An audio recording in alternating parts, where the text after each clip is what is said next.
네, 오늘 누가복음 5장 12절에서 16절 말씀이죠. 네. 지난주에는 우리 베드로가 고기 잡는 말씀을 우리 들었습니다. 고기를 많이 잡았죠? 어느 정도? 찢어지게 찢어지게 잡았습니다. 베드로가 예수님을 이렇게 만난 이후로 어떻게 예수님 앞에서 어떻게 반응했죠? 나는 누구라고?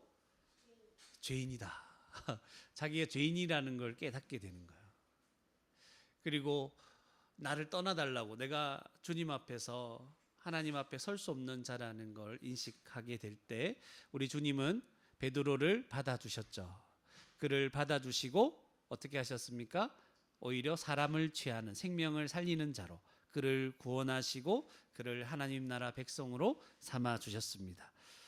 이런 주님을 베드로가 따르지 않을 수 없었죠. 그게 지난주 우리가 살펴봤던 것이죠. 마찬가지로 하나님은 우리에게 말씀으로 다가오시죠.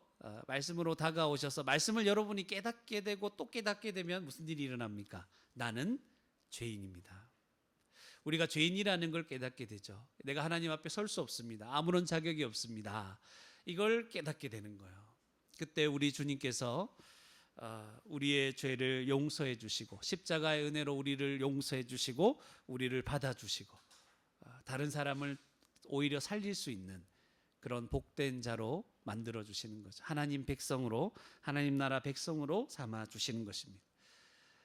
여러분, 오늘도 말씀을 듣죠. 주님이 우리에게 다가오시는 거예요. 우리에게 다가오셔서 우리를 구원하시려고, 우리를 자기 백성 삼으시려고. 그전에는, 말씀을 깨닫기 전에는 우리가 죄인인지 몰라요, 여러분. 몰라. 그냥 내가 괜찮은 줄 알아. 하나님은 좀 잘못됐고 하나님은 뭔가 부족하고 나를 좀 덜 사랑하는 것처럼 여겨져요. 그러나 나중에 말씀을 깨닫게 되면, 복음을 깨닫게 되면 내가 죄인인 걸 깨닫게 되는 거예요. 그래서 주님 앞에 엎드릴 때 주님이 우리를 받아주시는 겁니다.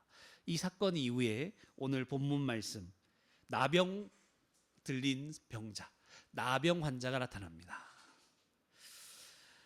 그래서 이 나병 환자를 깨끗하게 하시는, 고쳐주시는 사건이 짧은 말씀, 짧은 그 길이로 나와 있습니다.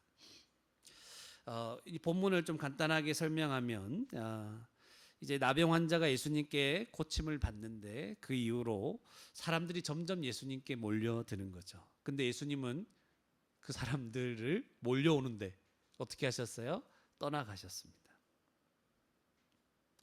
그리고 기도하러 가셨습니다. 짧은 말씀이지만 오늘 말씀에서 우리가 생각해야 될 게 몇 개 있습니다. 나병이 도대체 무슨 병인가? 처음 들어봤죠, 여러분? 나병. 나병자야, 이런 뜻인가요? 아니죠? 나병. 이게 무슨 병인가? 또 예수님은 많은 환자를 고치셨는데 이 사건을 이렇게 따로 떼서 기록하는 이유가 뭘까? 앞에서는 많은 병자 그냥 한꺼번에 많이 고쳤다고 기록되어 있죠. 거기에 포함시키면 되는데 왜 이 본문을, 나병 환자를 깨끗하게 하는 이 장면을 왜 따로 탁 떼어내서 설명하고 계신가? 그리고 그냥 병을 고치시면 되는데, 병을 고쳤다 이렇게 얘기하면 되는데 오늘 본문에서는 뭐라고 기록하냐면 깨끗하게 하셨다. 왜 이렇게 표현하죠? 그냥 병 고쳤다, 또는 앞에 우리 앞에 설교를 들었겠지만 병든 자에게서 병든 자를 꾸짖어서 쫓아내는, 뭐 이렇게 설명해도 우리가 이제는 이해할 수 있지만 왜 깨끗하게 한다는 표현을 오늘 본문에서 계속 사용하는가? 이런 내용이죠. 그리고 예수님께 사람들이 막 몰려오는데 왜 예수님은 다른 데로 떠나갑니까? 사람들이 그렇게 몰려오는데. 이런 장면, 이런 것들을 이제 생각해 볼 만한 내용들이죠. 12절에 보니까 예수께서 한 동네에 계실 때, 어느 동네인지는 몰라요. 온몸이에요, 여러분. 온몸에 나병 들린 사람이 있어. 예수를 보고 엎드려 구하다. 그러니까 나병 들린 사람이 예수님께 왔다는 거예요. 그러면 목사님, 나병이 뭡니까? 했을 때, 나병은 이제 레위기 13장, 14장에 이 나병에 대해서 쭉 그 율례를 설명합니다. 그런데 여기서 나오는 이 나병은 여러 가지 피부병을 가리킵니다. 그래서 뭐 여러 가지 뭐 피부병인데 구체적으로 알 필요는 없지만 구체적으로 오늘날의 이름이 무엇인지는 우리가 알 수가 없죠. 그런데 오늘 본문에 나오는 이 나병은 이 어떤 병이냐 하면 우리가 네이버에서 찾아보면 한센병이라고 말할 수 있는 그런 병일 확률이 되게 많아요. 그러면 이 나병은 어떤 병인가 했을 때 이런 거예요. 피부에 염증이 생기는 거예요. 피부에 염증이 생기는데 이 나균, 이 균이 들어오는 거죠. 균이 들어와서 염증을 막 일으키는 거예요. 근데 이 염증이 생기면 어떻게 돼요? 염증이 생기는 거죠. 염증이 생기면 이게 곪고 그것으로 말미암아 뭔가 우리 신체 일부분이 막 떨어져 나가. 곪아서 이게 해결이 안 되니까. 그러니까 이제 막 박수 치다 보면 손가락이 떨어져 나가는 거지. 여러분 주위에 나병에 걸린 사람이 있습니까? 없습니까? 한센병. 없죠? 왜 그러냐 하면은 나병에 걸린 한센병에 걸린 사람들은 저기 소록도라는 섬에 이제 다 모아서 같이 살게 합니다. 그런 사람들이 나오지 않죠. 여러분 우리 주위에는 나병이 걸리지 않죠. 여러분들 지금 우리가 나병에 걸리면 어디로 가야 된다? 소록도로 가야 되는 그런 상황입니다. 그래서 이 나병은 피부 속 깊이에서 염증이 생기고 썩고 해결이 안 되기 때문에 이게 다 어떤 기가 떨어져 나가고 코가 떨어져 연골 이런 게 다 떨어져 나가고 이제 막 몰골이 말이 아니게 되죠. 눈썹은 없어져요. 눈썹을 여러분 미리 없앨 필요가 없어요. 나병에 걸리면 다 없어져요. 웃으면서 할 얘기는 아니지만 나병이 어떤 건지 설명을 드리는 거죠. 그런데 나병은 아까 소록도 얘기를 했지만 이 나병은 전염성이 있기 때문에 나병에 걸리면 가정과 사회에서 격리돼야 됩니다. 격리하면 우리 다 경험 있죠. 코로나 걸리면 격리 한번 해봤죠. 얼마나 괴로웠습니까? 방에서도 못 나오고 초반에 집에서 못 나오고 뭐 이런 일들이 있었잖아요. 고작 5일 동안 격리해도 죽을 것만 같았죠. 그래서 이 격리 생활을 나병이 나을 때까지, 근데 나을 확률이 없죠. 나을 때까지 격리해야 되고 가족을 떠나야 되고 자기가 알던 함께 일하고 만나고 지냈던 동네 사람들 다시는 만날 수가 없는 거죠. 그러니까 이거는 병 자체로 인해서 몸도 아프지만 마음도 아픈 고통스러운 병이다 말할 수 있습니다. 이 격리 생활할 때 규정이 있어요. 우리 코로나도 격리 생활 규정이 있었는데 우리 프린트물에 보시면 레위기 13장 45절 46절이죠. 굉장히 고통스러운 규정이 있죠. 어떤 규정이냐면 나병 환자는 옷을 찢고, 그러니까 누가 누구에게 다가가거나 누가 다가오면 이렇게 얘기해야 되는 거죠. 옷을 찢고 머리를 풀어야 돼요. 머리 묶은 사람 다 풀어야 돼요. 머리 풀고 윗입술을 가려야 되는 거죠. 딱 입을 가려야 되는 거. 우리 코로나 때도 막 입 가리라 그러죠. 입 가리고 외쳐야 돼요. 뭐라고요? 부정하다, 부정하다. 그러니까 자기가 부정하다는 거예요. 난 부정한 사람이다 이렇게 외쳐야 되는 거예요. 나한테 가까이 못 오도록. 또 내가 우연히 가고 있는 누가 나타나면 나 부정한 사람이다 막 갑자기 머리 풀어치면서 얘기해야 돼요. 그래서 46절 병 있는 날 동안은 늘 부정할 것이라. 그가 부정한즉 혼자 살아요. 격리, 그죠? 진영 밖에서, 그러니까 요 사람들이 모여 있는 요 밖에서 살게 되는 거야. 공동체에서 완전히 격리되는 아주 고통스러운 격리 생활 규정이 있는 것입니다. 전염성이 강했기 때문에 이제 격리될 수밖에 없었고, 또 하나 이제 우리가 생각을 처음에 제가 질문했죠. 그런데 이 나병을 고칠 때 왜 나병 환자도 그렇고 예수님도 그렇게 말하죠. 깨끗하게 해달라고. 깨끗하다는 표현을 왜 쓸까 했을 때, 여러분 이 나병은 그냥 질병이기도 하지만 피부병이기도 하지만 이것은 의식적으로 부정하게 여겨지는 이 질병이 죄와 관련이 있다. 이거는 이 질병은 그냥 질병만이 아니라 죄인이다라는 것을 드러내는 그런 질병이라고 인식되었다는 것이죠. 그래서 여러분, 이 나병이라는 것은 하나님 앞에서 부정한 죄인의 그 비참한 모습을 보여주는 것이다. 이렇게 정리하시면 돼요. 나병은 그 병 자체도 병이지만 하나님 앞에서 부정한 자, 부정한 자, 정상적이 아닌 거예요. 그런 부정한 자의 비참한 모습, 죄인의 모습을 보여주는 것이다. 그렇게 얘기합니다. 그래서 이 병을 어떻게 얘기하냐면 이 병은 살아있으나 죽은 자와 같은 그런 병이다. 왜 그러냐면 여러분, 우리 손에 손가락이 떨어지는, 자동으로 막 떨어지고 분리되고 우리 몸에 막 그런 신체 부위가 떨어지는 건 언제 일어나는 현상이에요? 죽으면 일어나는, 우리 살이 썩고 곪고 썩어서 우리의 몸들이 떨어져 나갈 때는 언제예요? 죽으면. 관에서 일어나는 거잖아요. 그런데 그게 살아있는데 지금 막 일어나고 있는 거예요. 손가락 떨어져 나가고 막 발이 떨어져 나가고 무릎이 떨어져 나가고 막 이런 게 일어나는 거예요.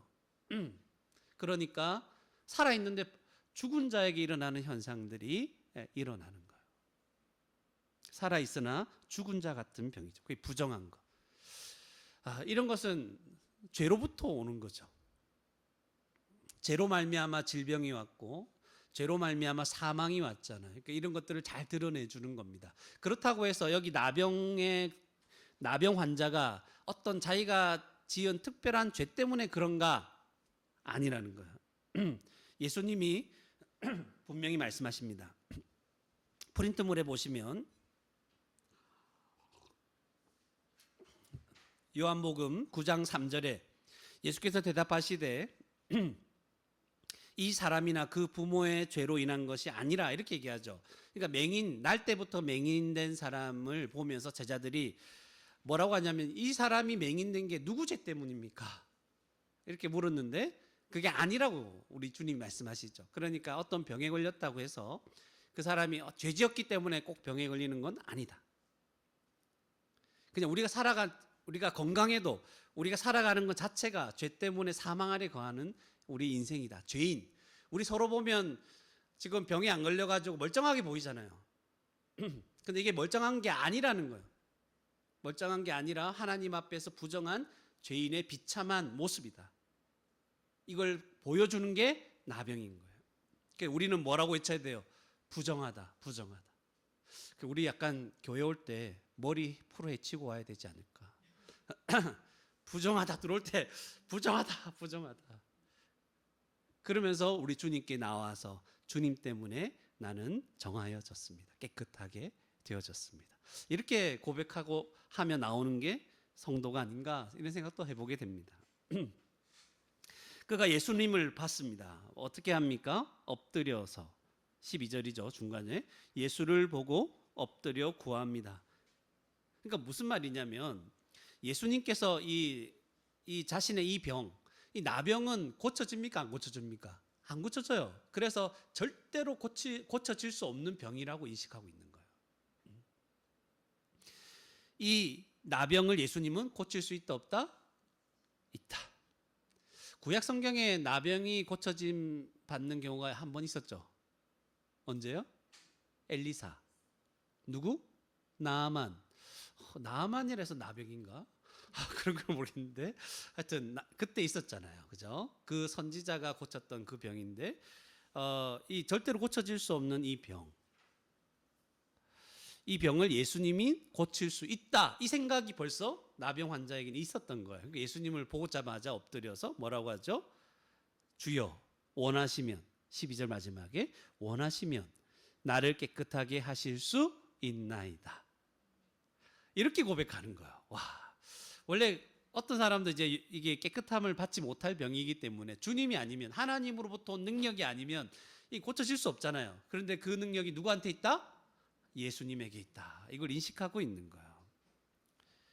그러니까 이 나병 환자에게 지금 중요한 것은 뭐냐면 예수님이 고칠 수 있을까 없을까 이런 고민의 단계가 지난 거예요. 그 뭐가 중요한 거예요? 예수님이 원하시느냐 원하시지 않느냐가 지금 중요한 거예요. 주께서 원하시면 주님이 나를 깨끗하게 하실 의향이 있는가 그런 마음이 있는가가 지금 나병 환자에게 중요하다는 것이죠. 주님에게 우리를 깨끗하게 하시고 구원하실 마음이 없으면 우리도 끝입니다, 여러분. 우린 요구할 수 없어요. 가끔 잘 모르는 복음을 모르는 사람들이 이렇게 막 얘기하죠. 하나님 왜 이 사람을 구원 안 하십니까? 이게 참 이상한 말인데 처음엔 잘 몰라요. 왜 이 사람 착해 보이는데 이 사람 구원 안 하고 나는 구원해서 감사하다 쳐요.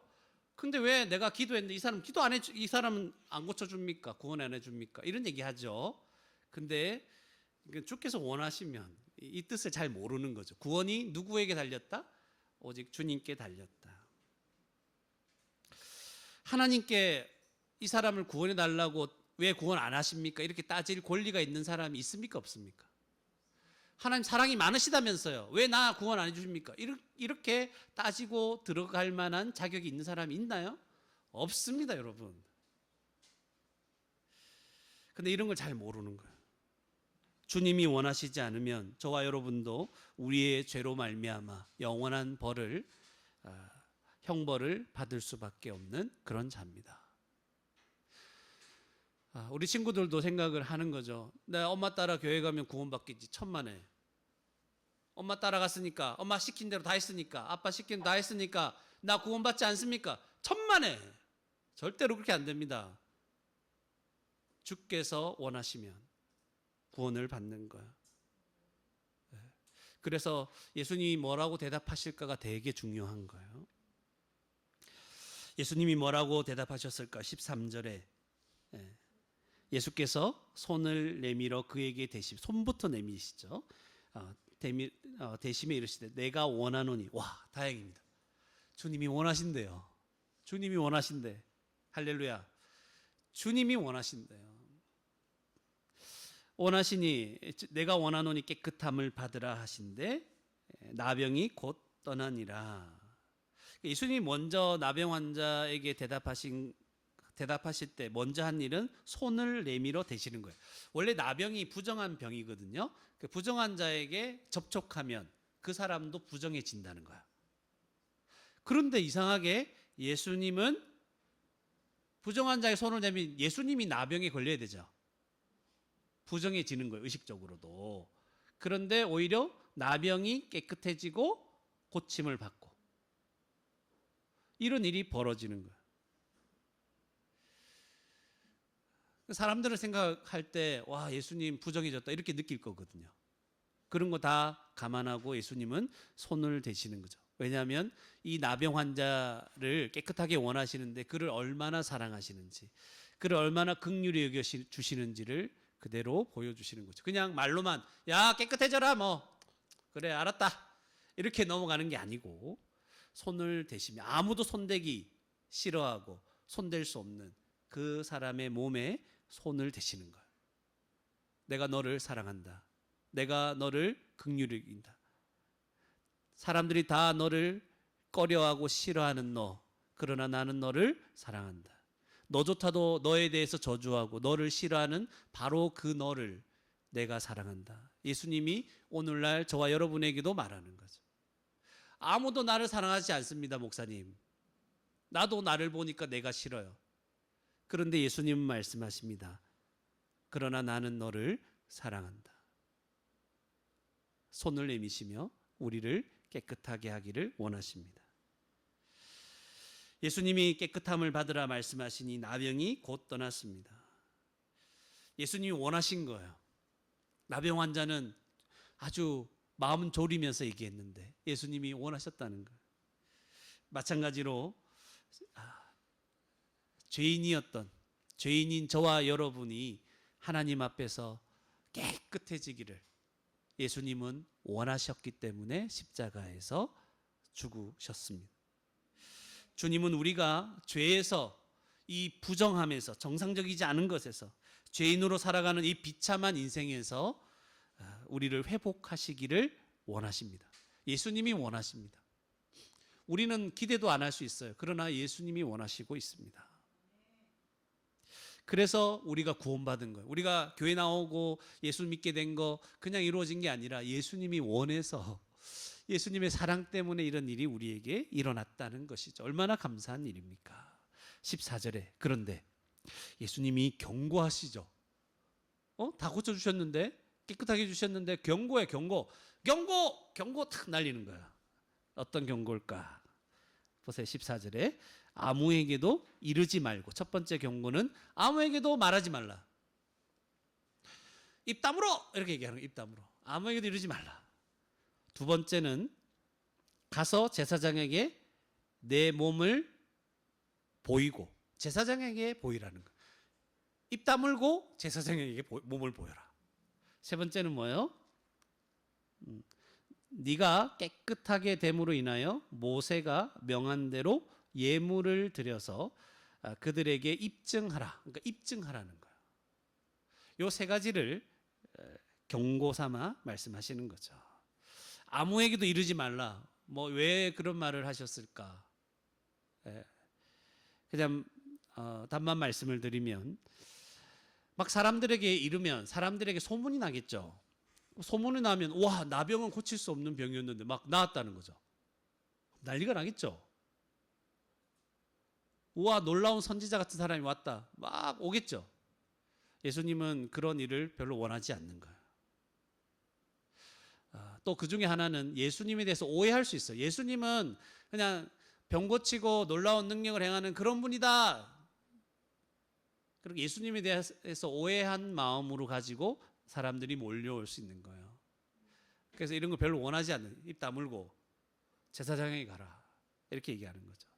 또 제사장에게 두 번째로 제사장이 내 몸을 보이라고 한 것은 이거 레위기 14장 1절에서 32절 말씀에 근거한 것인데, 그렇게 이 나병에서 깨끗함을 입은 병이 나은 사람은 제사장에게 몸을 보여야 돼요. 자기 몸이 보였다.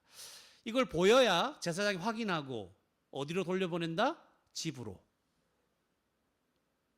돌려보낼 수 있고, 이 사람 깨끗하게 됐습니다 확인하고 이제 그 사회로 돌아갈 수 있는, 공동체로 돌아갈 수 있는 거야. 그러니까 만약에 제사장에게 안 보이면 이 사람은 돌아갈 수 있다 없다? 없다.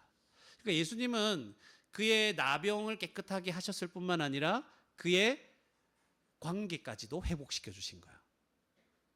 그의 공동체, 모든 가족의 관계를 회복시켜 주신 거죠. 그리고 세 번째, 이제 모세가 명한 대로 예물을 드려서 그들에게 입증하라. 그러니까 이렇게 깨끗하게 된 사람은 자기 몸이 깨끗하게 된 것 때문에 예물을 하나님께 드려야 되는 그런 규정이 있는 것이죠. 그래서 이 예물을 드리는데 뭐라고 얘기하냐면 입증하라, 이렇게 얘기하죠. 입증하라. 그러니까 증거를 제시하라. 증거를 제시하기 위해서 예물을 드려라. 아니, 그들에게 입증하라고 그러는데 그들이 누굽니까? 뭐 제사장이겠죠. 제사장. 이건 뭘 말하냐면 그들에게 뭔가 증거를 보여주라, 이렇게 얘기를 하는 거예요. 그들은 제사장이에요. 제사장은 누구냐면 이스라엘 백성들을 대표하는 사람, 이스라엘 백성들의 대표자, 종교 지도자들. 그들은 무엇을 알아야 됩니까? 하나님이 예수님을 통해서 지금 역사하고 있다는 사실을 알아야 한다는 것이죠. 조금 더 구체적으로 말하면 이 증거는 지금 나병 환자를 깨끗하게 하는 이 능력이, 이 하나님의 능력이 예수님에게서부터 나오고 있다. 이것을 보여주는 것입니다. 그런데 우리 프린트물에 보시면 누가복음 7장 22절에 이런 말씀이 기록되어 있습니다. 요한이 이런 말을 하는 거죠. 중간에 맹인이 보며 못 걷는 사람이 걸으며 나병 환자가 깨끗함을 받으며 귀 먹은 사람이 들으며 죽은 자가 살아나며 가난한 자에게 복음이 전파된다. 이게 무슨 말씀이냐면 이스라엘 백성들을 구원할 메시아가 오면 이런 일이 일어나는 거예요. 그러니까 나병 환자가 고쳐짐을 받은 적이 없는데, 구약시대 그 나아만 외에는 지금 이게 고침을 받았다는 것은 뭐예요? 누가 오셨다? 구약에서 예언한 메시아가 오셨다. 지금 메시아 시대가 열렸다는 것을 이스라엘 백성의 대표인 종교 지도자들에게 증거하는 거예요. 너희들은 알아라. 지금 어떤 시대가 열렸다? 메시아 시대가. 예수 그리스도 주님의 시대가 열렸습니다. 이거 얘기하는 거예요. 이것을 지금 말씀해 주는 거죠. 그리고 이제 15절, 16절에서 말을 안 듣죠. 이 사람이 꼭 말을 안 들어요. 초반에 뭐 말을 잘 안 듣는 것 같아. 15절에 보면 예수의 소문이 더욱 퍼지며, 물론 나병 환자가 막 퍼뜨린 것도 있겠고, 주변에 있는 사람도 막 퍼뜨렸을 수도 있겠죠. 소문이 더욱 퍼집니다. 더. 보통 병을 고친 게 아니잖아요. 지금 나병을 고쳤잖아요. 퍼져요. 수많은 무리가 왔는데 뭐 때문에? 말씀도 듣고 말씀도 들어보자. 좋다. 근데 병도 고침을 바꾸자 해요. 막 섞여 있죠. 여러 가지 의도들이 하여 모여오되 예수님이 피했죠. 막 모여오면 피합니다. 16절에. 오늘 막 좋아할 텐데 그렇지 않고 피합니다. 예수는 물러가사 한적한 곳에서 이제 기도하셨습니다. 예수님이 이렇게 기도하신다는 건 뭐냐면 이런 능력을 행할 때, 병자를 고치고 귀신을 쫓아내고 하는 능력을 행할 때 누구의 뜻대로 하는 것이다? 하나님의 뜻대로 이 능력을 펼쳐 보이는 것이죠. 이 능력이 단순히 그냥 병자 고치고 귀신 들린 사람 귀신 쫓아내고 그런 게 아니고 하나님이 자신을 통해서 이루고자 하는 그것을 지금 이루시려는 그런 마음이 들어가 있는 것이죠. 그래서 기도라는 것은 하나님의 뜻을 생각하고 하나님께 모든 것을 의지하는 거예요. 하나님께 다 의지하는 거죠. 이 병 고치는 능력도 하나님에게부터 나오는 거죠. 다 의지하는 거예요. 그리고 모든 일에 누구에게 영광 돌립니까? 하나님 의지했으니 하나님께 영광을 돌리죠. 하나님께 영광을 돌리는 것이 기도입니다. 결국 우리가 기도하다가 어디로 모아집니까? 모든 것을 하나님께 영광을 돌리는 것으로 귀결되는 거예요. 주기도문의 핵심 뭐예요? 하나님의 이름이 거룩히 여김을 받으시옵고 하나님의 영광을 위해서 우리는 살아가려고 합니다. 마지막 십자가 지시기 전에도 예수님이 어떻게 기도합니까? 내 뜻대로 마옵시고 아버지의 뜻대로 되기를 원합니다. 그러니까 기도는 이런 거예요. 그러니까 자기의 어떤 요구나 원하는 것들을 관철시키는 게 기도가 아니라고 얘기를 드렸죠.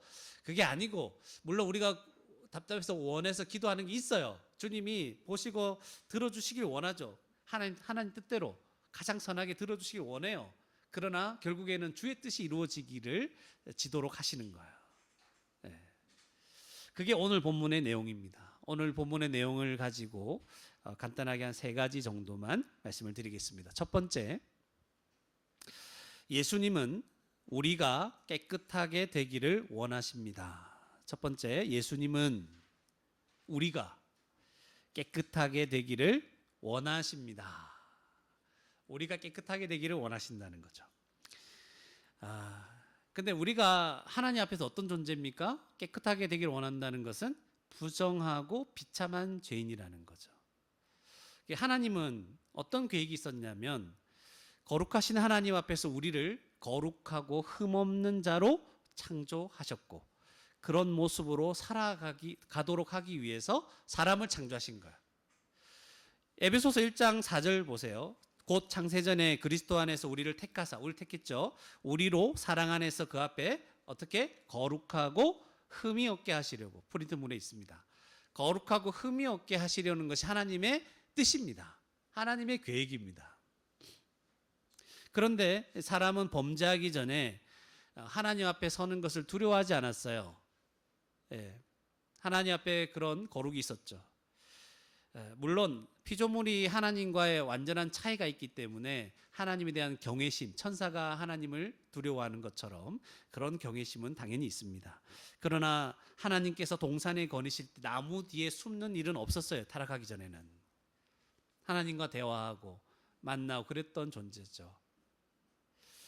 하나님 앞에서 거룩하고 흠이 없는 그런 존재였는데 아담이 범죄한 이후로 이제 그것이 사라진 거죠.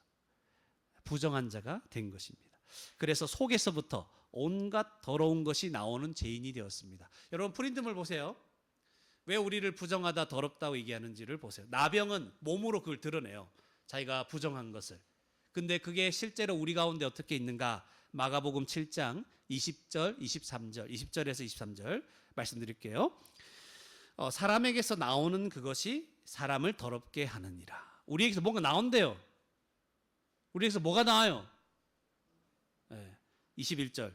속에서 나오는데 곧 사람의 마음에서부터 나오는 것은 악한 생각. 우리에게 악한 생각이 나온대요. 그리고 악한 생각인데 그게 뭐라냐? 음란한 생각. 음란한 것들을 자꾸 생각해. 그리고 도둑질. 남이 누가 좋은 거 가지고 있으면 그거 내가 가지고 싶어. 여건이 허락되면 막 빼앗고 훔치기도 하는 거죠. 그리고 안 했다고 거짓말하는 거예요. 그죠? 사소하게는 누가 과자 먹고 있으면 그냥 빼앗아 먹고 그냥 돌려주고 안 먹었다 그러고 이게 뭐가 또 옛날에 너도 먹었잖아 뭐 이렇게 얘기하면서 하는 이 우리의 모습을 보여주는 거죠. 살인, 미워하는 것이 살인이라 그랬죠. 간음, 탐욕, 욕심으로 가득 차 있는 거죠. 우리 교회 아이스크림이 만약 있어요. 한 12개밖에 없어요. 그럼 여러분 내가 온 대로 마음껏 가져가라 이러면 여러분 하나씩 가져갈 수 있습니까? 먼저 온 사람은 더 가져가려고 하겠죠? 그게 이제 탐욕. 제가 잘 이해하도록 만들어주는 거죠. 악독한 것, 속이는 것, 음탕한 것, 질투. 누가 막 잘 되면 질투가 나. 왜 나는 칭찬 안 해줘? 비방, 교만함, 우매함. 이 모든 악한 것이 다 속에서 나오는데 우리 속에서 계속 속에서 공장처럼 막 만들어지는 거예요. 나와서 사람을 더럽게 하는 우리가 부정한 자입니다. 우리는 외쳐야 됩니다. 우리는 나병 환자입니다. 부정하다, 부정하다. 이런 사람의 상태가 나병 환자의 모습과 같다는 것이죠. 절대로 고쳐지지 않는 병입니다. 그것이 죄인인 거예요. 이 모든 더럽고 악한 죄로 말미암아 우리는 하나님 앞에 설 수 없는 죄인이 된 것입니다. 나올 수 없어요. 나올 수 없어요. 속에서부터 문드러지고 그동안 온전한 것들이 다 우리에게서 떨어져 나가고 이 마음이 썩고 상하고 있는 역겨운 냄새가 나는 그런 죄인이 된 겁니다. 그게 우리입니다. 예수 믿기 전에 우리입니다. 이 모든 것들은 우리 자신을 고통스럽게 만듭니다. 이 악한 것들, 더러운 것들 우리 속에 품고 있어 봐요. 우리가 괴로워요. 분노를 품고 있어 보세요. 그게 화병이라 그러죠. 분노를 품고 있으면 화병에 걸리면 진짜 몸 전체에 뭔가 이상이 생깁니다. 화병에 걸립니다. 남을 미워하면 행복합니까? 행복하지 않아요. 즐겁지 않아요. 우리 자신도 괴롭게 만들고 주위 사람들도 고통스럽게 만들고 전염시킵니다. 그리고 악화시키죠. 이 전염시킨다는 게 뭐냐면 이런 거예요. 우리 상처받았다는 말 많이 합니까 안 합니까? 나 상처받았어. 그때 그 말했지. 그때 나한테 이런 눈빛으로 봤지. 그때 나한테 이렇게 했지. 네가 그렇게 했지. 이 상처들이요. 막 트라우마 막 이런 거 상처들이 막 쌓이고 쌓여가지고 그래서 나 이렇게 행동하는 거야. 그래서 내가 화가 날 수밖에 없는 거야. 예? 그래서 내 정상으로 살 수 없어. 이게 병적으로 심각해지면 다른 사람을 실제로 해하기도 하고 죽이기도 하고 입에서 욕이 끊이지 않게 나오는 거죠. 나 상처받았다는 거야. 나 평생 욕 들어먹고 살았어. 그래서 나 욕하는 거야. 욕이 막 여기저기 튀어나오는 거야. 자기도 고통스럽게 하고 이 더러운 것들은 다른 사람도 고통스럽게 전염시키는 거죠. 평생 여러분 계속 욕 들어먹고 살아봐요. 여러분도 욕하며 사는 사람이 되죠. 그리고 우리를 변호하기로 나는 상처받았다. 제가 한번 욕하고 싶은데 참겠어요. 그런 얘기를 하는 거예요. 상처받아서 악한 것이 더 악화된다는 거예요. 이러한 것들로 사람은 하나님께서 창조하신 피조 세계를 더럽힙니다. 이 온갖 탐욕과 악한 것들로 망가뜨리기 시작하는 거죠. 하나님이 창조하신 하나님의 형상인 사람을 또 망가뜨려요. 우리 주변에 있는 사람들을. 나와 가까워 있는 가족부터 막 망가뜨려요. 힘들게 하고 눈물 나게 하고 어렵게 만들고 상처 주고 너 나 때려 나도 때린다. 너도 나한테 이렇게 했지. 보복하고 온갖 상처를 주고받으며 우리 마음은 더 골병이 들어가고 나병 환자처럼 온전하게 정상적인 생각이 다 떨어져 나가는 거예요. 그게 죄인의 상태입니다. 그리고 나아가서 창조주 하나님을 대적합니다. 하나님께 불순종합니다. 그래서 영원한 형벌을 피할 수 없게 됩니다. 그게 여러분 우리입니다. 우리 죄인입니다. 그런 가운데 우리가 살아가고 있는 거예요. 얼마나 소망이 없습니까? 근데 복음이 있죠.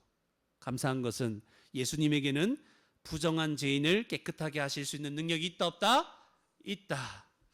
예수님은 그런 죄인을 자기도 괴롭히고 다른 사람도 상처 주게 하고 더 악한 것을 더 전염시키고 고통스럽게 하는 이 모든 것들을 깨끗하게 할 수 있는 능력이 있습니다. 나병 환자가 무리들이 모인 곳에 나온 것은 사실 죽음을 각오하고 나온 거예요. 나병 환자가 잘못 나왔다가는 돌에 맞아 죽습니다. 네. 자기를 온전히 이렇게 가까이 오면 부정하다 소리쳐야 되잖아요. 네. 그런 자 갑자기 옆에 나병 환자 와 있어요. 그러면 사람 놀라겠죠. 돌로 쳐 죽여버립니다. 그리고 자기 나올 때 부정한 자로 소리쳐야 되기 얼마나 자존심 상합니까? 그냥 혼자 있으면 이런 말 안 해도 되는데. 그럼에도 불구하고 나병 환자가 예수님께 왔다는 것은 예수님에게 절대 고칠 수 없는 자신의 이 부정한 병을 고칠 수 있다는 확신과 믿음이 있었기 때문에 나오는 것이죠. 그런데 예수님께 나와도 예수님에게 고쳐줄 마음이 없으면 끝인 거예요. 아무 소용이 없는 거예요. 자신의 비참한 인생은 누구에게 달려있다? 예수님에게 달려있는 거예요. 우리의 비참한 인생도 예수님께 달려 있습니다. 이게 해결되느냐 마느냐 우리 주님께 달려 있는 것이죠. 그런데 예수님께서 죄인인 우리를 깨끗하게 하시기를 원하신다. 이것이 은혜입니다. 그 모든 일이 십자가에서 이루어졌어요. 깨끗하게 하셨어요. 하나님은 우리의 죄를 용서하시고 구원하시기를 계획하셨습니다. 여러분. 그 계획이 예수 그리스도가 십자가에서 못 박히시는 그 일로 말미암아 성취가 된 것입니다. 왜 나 같은 자를 대신하여 가장 높으신 분이 그 아름다우신 예수님이 거룩하신 예수님이 죽으셔야만 했습니까? 주님, 내가 아무리 생각해도 내가 내 자신을 보더라도 나는 형편없는 자라는 거 이제 알겠습니다. 여러분 보면서 괜찮은 사람처럼 느껴집니까? 저는 아닙니다. 저는 형편없는 자입니다. 그런 자신을 생각할 때 여러분 이런 생각 해봤어요? 나 이번에 처음 하게 됐는데 나를 위해서 내가 죽을 수 있을까요? 나 같은 사람 위해서? 나 같은 사람 살리려고 내가 죽을 수 있을까요? 나란 사람 여기 앞에 있다 생각해봐요. 나도 나를 위해서 못 죽을 것 같아요. 그런 쓸모없는 자입니다. 근데 나를 위해서 예수님이 죽었습니다. 그래서 은혜라고 하는 것입니다. 자신이 마음에서부터 더러운 죄인이며 이 죄와 그 결과 형벌을 이 쏟아지는 하나님의 진노와 형벌을 해결할 수 없음을 알고 예수님께 나와서 죄 용서를 구하는 사람은 누구든지 깨끗함을 얻을 것입니다. 주님께 나오면 용서를 구하면 다 깨끗함을 얻습니다. 이게 복음입니다. 주님이 원하신다니까요. 그런데 안 나오면 어떻게 됩니까? 이 복음을 거부하고 안 나오면 그 사람은 용서받을 수 없습니다. 오늘 예배 시간에 하이델베르크 때 나왔죠. 복음의 강설이라고 하는 것은 복음을 설교하는 거예요. 복음의 설교, 선포를 듣고 이것을 믿지 않으면 거부하면 천국의 열쇠, 천국 문이 닫힌다는 거예요. 그는 천국에 들어갈 수 없어요. 받아들이지 않으면. 여러분 앞에서 목사인 제가 하나님 말씀을 여러분 선포하잖아요. 이걸 받아들이지 않으면 천국이 여러분 앞에 닫힙니다. 거부하는 자에게 다 닫혀버립니다. 그래서 교회 나왔다고 해서 구원받는 게 아니라고요. 여러분 엄마가 가자고 내가 순종했다고 해서 천국 가는 게 아니라고요. 앞에 말씀이 선포될 때 복음이 선포될 때 이걸 받아들이는 자가 천국이 열리고 저 천국에 들어가고 구원을 받습니다. 주여, 주께서 원하시면 나를 깨끗하게 하실 수 있나이다. 주님이 내가 원한다, 이렇게 말씀하시는 거예요. 근데 그가 처음부터 나오지도 않아. 복음을 들어도 에이 뭐 맨날 듣는 말씀, 지겨운 말씀, 나 안 들어. 거부하는 자는 천국이 그 앞에서 닫힙니다. 교회는 구원을 얻는 곳이죠. 복음이 선포되지만 그는 교회에 와서 지옥으로 가는 자입니다. 이거는 나이가 많거나 적거나 아무 상관없어요. 우리 인생은 예수님께 달려져 있습니다. 우리가 용서받을 만한 이유가 있어서 용서해 주시는 것이 아니라는 것이죠.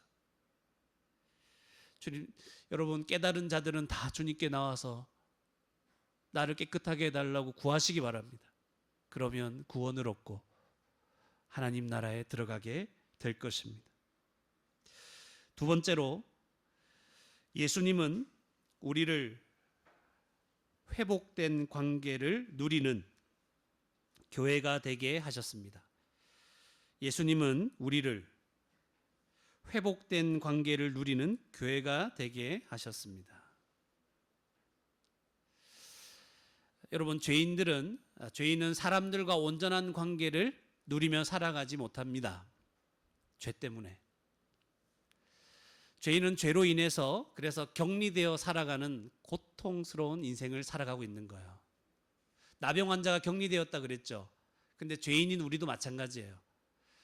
주님을 믿기 전에는 격리되어 살아가요. 전부 다. 나병 환자의 그 고통, 가족을 떠나야만 하고 만나고 싶은 사람 만날 수 없는 그 고통, 외로움. 누군가 내가 만나고 싶은 사람이 저 앞에서 걸어오면 외쳐야 됩니다. 머리를 막 풀어헤치면서 부정하다, 부정하다. 얼마나 부끄럽고 고통스럽겠습니까? 그런데 이 세상에서 사람들이 살아가는 모습을 가만히 생각해 보면 격리되어 살아가는 나병 환자의 모습과 별반 차이가 없다는 것을 알게 됩니다. 이런 생각 해보셨습니까? 누군가 내 마음을 알아주는 사람도 없고 알아주려고 하지도 않는다. 이런 생각 해보셨어요? 누가 내 마음 알아줍니까? 누가 내 마음에 있는 걸 알아주려고 그렇게 관심을 기울입니까? 없어요. 하나같이 자기 자신만 생각하는 거예요. 가족 안에서도 이런 일이 일어납니다. 이게 죄인들의 세상입니다. 같이 살지만 격리되어 있는 거예요. 진심을 얘기해도 믿어주는 사람이 거의 없습니다. 믿어준다 하더라도 믿어줄게 해도 그거 내가 진심을 토로하는 그 내용에 관심을 가지는 사람은 없어요. 우리 예배 함께 드리고 있는 친구들 생각해 봐요. 우리 자녀들. 이런 생각과 말을 하죠. 엄마 아빠는 내 마음 몰라. 그죠? 진리처럼 얘기하죠. 엄마 아빠는 내 마음 몰라. 왜 내가 진심으로 얘기했는데 내 말 무시합니까? 얘기를 하죠. 여러분 그 마음 알아요. 저도. 그래서 부모님이 하는 말은 다 잔소리처럼 들리죠. 부모님 하는 말은 잔소리처럼 들리고 친구들이 하는 말은 와, 내 마음을 위로해 주는 것처럼 들리는 거죠.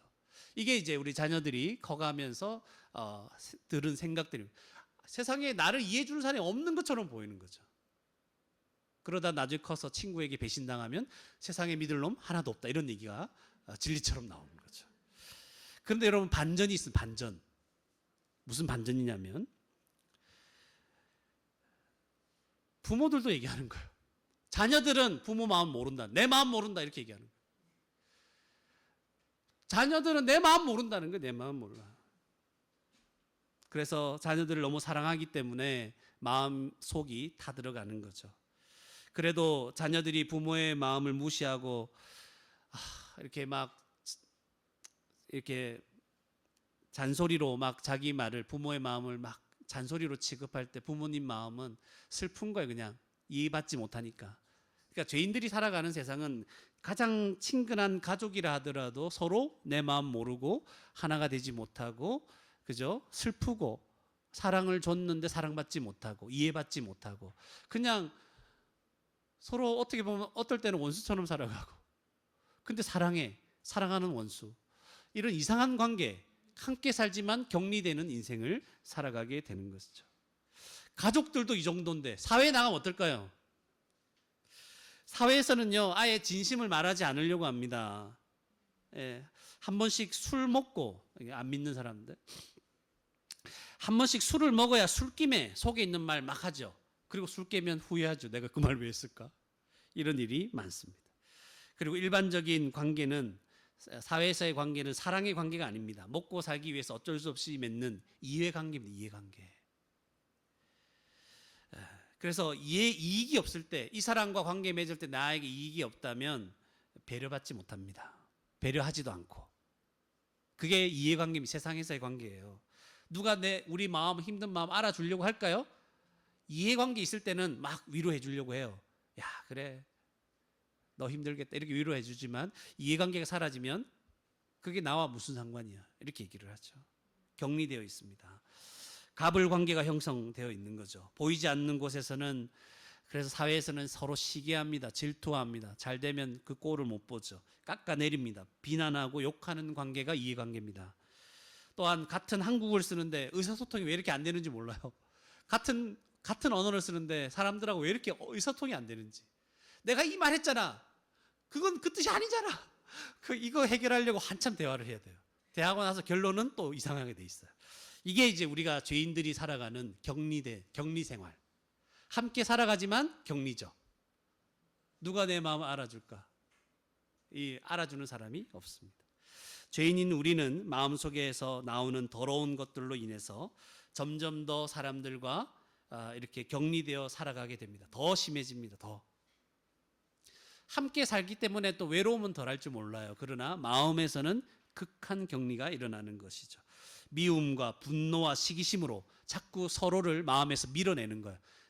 어차피 저 사람 뭐 그렇겠지 뭐. 이 사람 진실하지 않을 거야. 내 마음 안 알아줄 거야. 세상에 믿을 놈 하나도 없다. 계속 마음에서 밀어내주고 마음을 주지 않아요.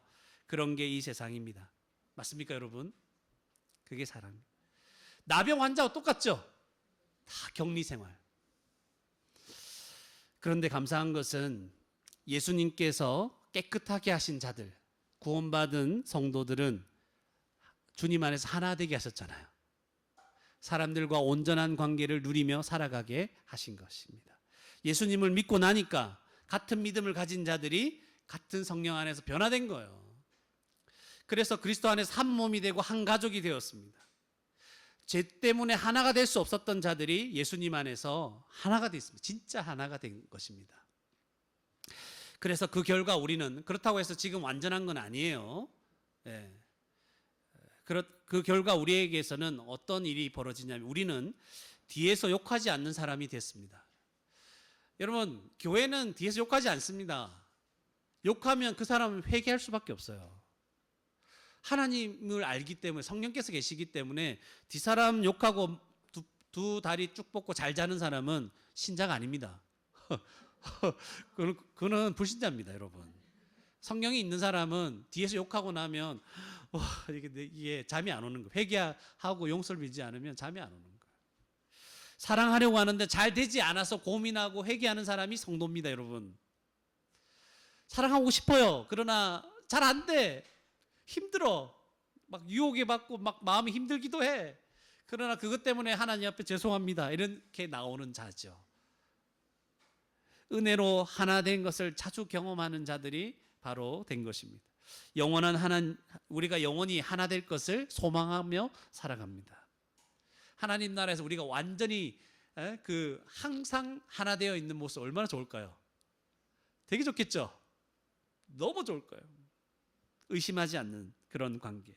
성도를 진심으로 도와주려고 애를 쓰려고 하는 자들이 우리입니다. 변화된 것이죠. 성도를 판단하지 않으려고 하는 겁니다. 판단하면 회개합니다. 그러니까 우리가 변화된 거예요. 지금 하나가 된 거죠. 예수님 안에서. 놀라운 일이 일어났죠. 교회는 깨끗하게 되어서 하나님 나라의 참된 공동체로 지금 들어가게 된 거예요. 이게 무슨 말입니까? 나병 환자가 회복되어서 다시 돌아갔다 그랬죠. 우리도 죄인 상태에서 하나님 나라에서 격리되었어요. 멀리 떨어져 살았어요. 하나님 나라에 쫓겨났잖아요. 그 쫓겨난 자들이 어디로 들어왔다고요? 교회로 들어왔다고. 그 교회가 하나님 나라라고. 이 땅에 임한 하나님 나라라고. 그 교회로 다시 들어와서 회복된 관계를 누리기 시작하는 거예요. 진정한 관계. 이 하나님 나라를 얼마나 누릴 수 있느냐는 복음을 얼마나 알고 믿느냐에 달려져 있습니다. 그래서 신앙생활을 믿음 생활이라 하죠. 이 복음, 또 예수님 우리를 한 몸 되게 하신 것을 모르거나 믿지 않으면 교회를 다녀도 여전히 자기 죄성 때문에 사람들을 밀어내는 인생을 살아가게 돼요. 교회 왔는데 밀어내. 이 사람 밀어내고 저 사람 밀어내고 이 사람 나와 하나 될 수 없다. 이런 이상한 생각을 하면서 밀어내고 스스로 격리 상태에 들어가는 거죠. 교회 와서 격리로 들어가는 거예요. 믿음이 없어서. 그러니까 교회를 통해서 이 땅에 임한 하나님 나라를 풍성하게 맛보지 못하는 거예요. 그래, 믿어야 됩니다, 여러분. 복음을 알아야 돼요. 예수님이 뭘 이루셨는가, 교회를 이루셨는가, 그걸 믿어야 하나님 나라를 맛보기 시작하는데, 안 믿으니까 모든 사람을 밀어내기 시작하니까 회복된 관계, 하나님 나라를 못 누리게 되는 거예요. 신앙생활은 무슨 생활이다? 믿음 생활이다. 그래서 예수님이 십자가에서 우리를 깨끗하게 하셨고 하나님 나라의 공동체로 교회로 돌아오게 하셨고 그래서 온전한 회복을 누리게 하셨다는 사실을 믿고 그 은혜를 풍성히 누리는 저와 여러분이 되기를 소원합니다. 마지막으로 간단하게 얘기하면 교회는 은혜의 방편으로 날마다 온전함을 누리며 살아갑니다. 교회는 은혜의 방편으로 날마다 온전함을 누리며 살아갑니다. 여러분, 교회는 지금 회복되었죠. 깨끗하게 되었죠. 그렇지만 타락한 이 세상에서 그 은혜를 잊어버리고 하나님 나라를 누리지 못하기 쉬운 자들입니다. 우리는 날마다 이 악한 세상과 그 배후에 있는 마귀의 유혹과 그 영향력에서 그 영향을 받으며 살아가고 있습니다. 그 유혹은 우리의 죄성을 막 자극하죠. 그래서 이미 받은 은혜를 잊어버립니다. 그리고 하나님께 순종하기를 거부하죠. 믿음으로 살아가던 삶을 그래서 중단하기 시작하고 또다시 세상의 원리로 이 세상을 살려고 하는 것입니다. 그게 우리입니다. 지금 날마다 매주마다 경험하는 우리죠. 그 결과 십자가에서 죄 사함 받은 은혜를 가볍게 여기기 시작합니다. 한 몸 된 교회가 그동안은 즐거웠는데 내 인생의 걸림돌이 됩니다. 한 몸 되는 바람에 이렇게 생각하게 되는 거죠. 유혹을 받아서 시험에 든 것이죠. 그동안 섬기고 희생하는 것이 영광스러운 일이었는데 즐거운 일이었는데 이 섬기는 일이 부담이 되고 마치 내가 손해보는 것처럼 여겨집니다. 말씀에 순종하며 살아가는 삶이 내 인생을 옥죄는 것처럼 내 인생의 속박처럼 여겨지는 것이죠. 그런데 하나님은 저와 여러분을 교회를 그냥 이 세상에 이 악한 세상에 내버려 두지 않으셨다는 거예요. 우리에게 성경 말씀을 주셔서 이 말씀을 통해 구원을 얻을 뿐만 아니라 말씀 가운데 날마다 온전함을 누리며 살아가도록 하셨습니다. 그러니까 말씀을 주셨다는 거예요. 성경 말씀을. 그래서 이 악한 세상에서도 우리를 붙잡아 주시는 거예요. 사도행전 20장 32절 프린트본의 마지막 있죠. 내가 여러분을 주와 및 그의 은혜의 말씀에 부탁한다. 은혜의 말씀에 부탁하죠. 근데 이 말씀이 어떻게 한다고요? 여러분을 능히 든든히 세운다고 말씀하고 있는 거예요.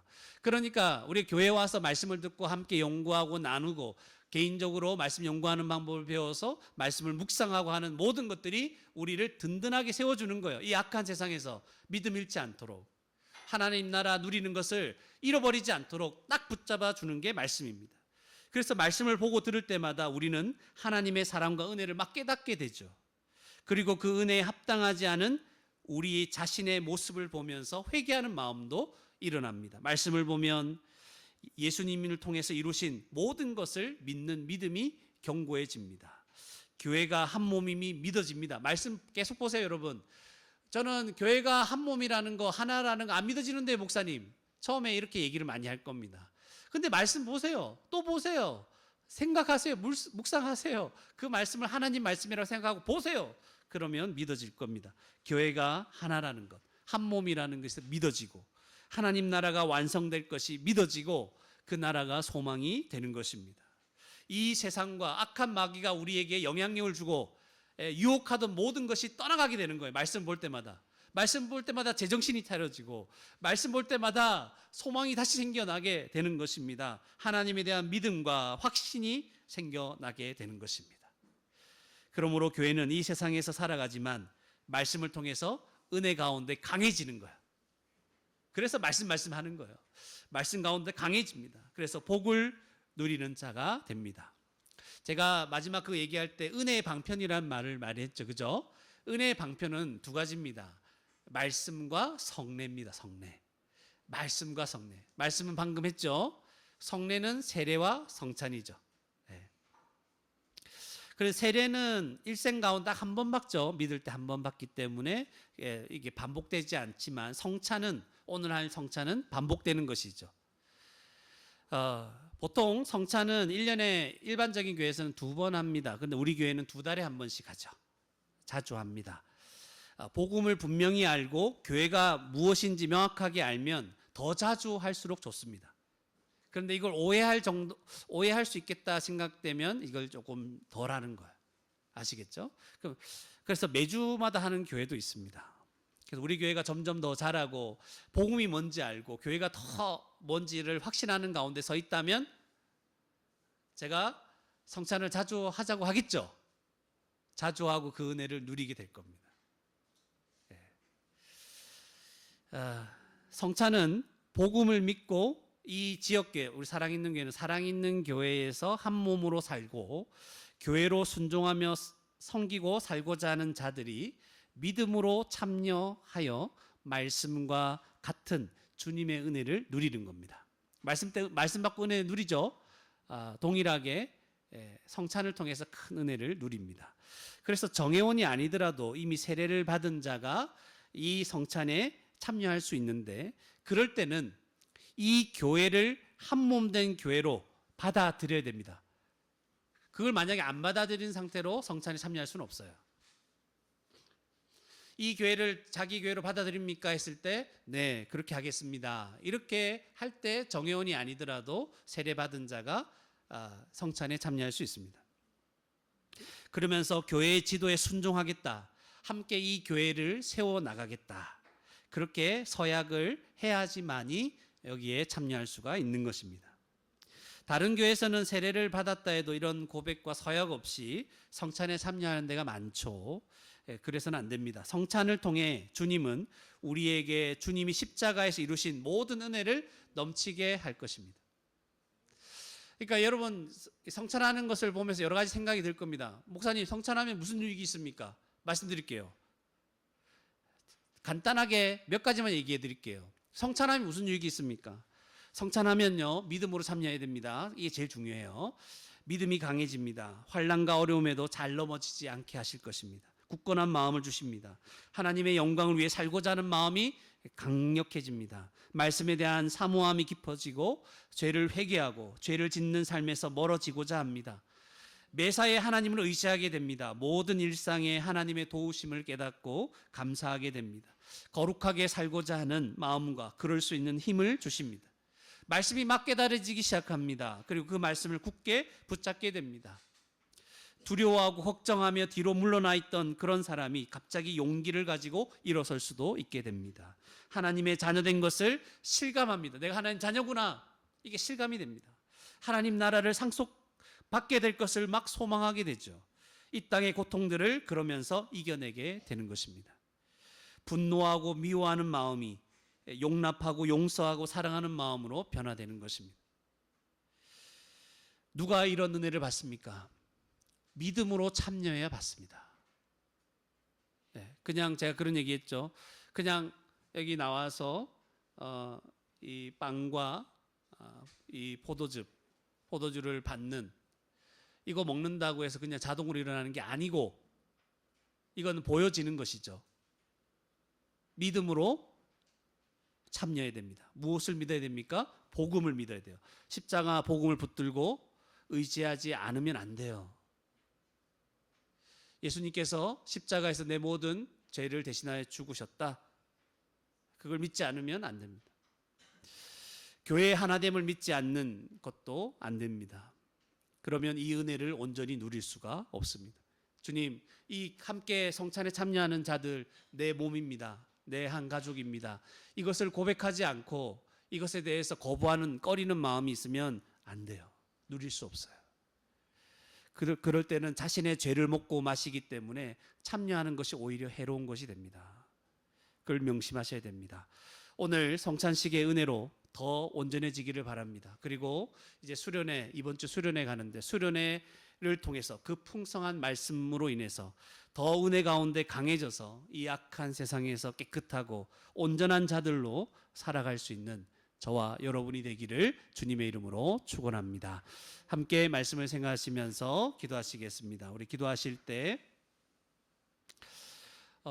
하나님 앞에서 부정하고 더러운 죄인을 깨끗하게 해주신 은혜에 감사하면서 기도했으면 좋겠습니다. 죄로 말미암아 서로를 밀어내며 격리 가운데 고통스럽게 살아가던 자를 이제 교회로 불러주셔서 교회되게 해주셔서 감사합니다.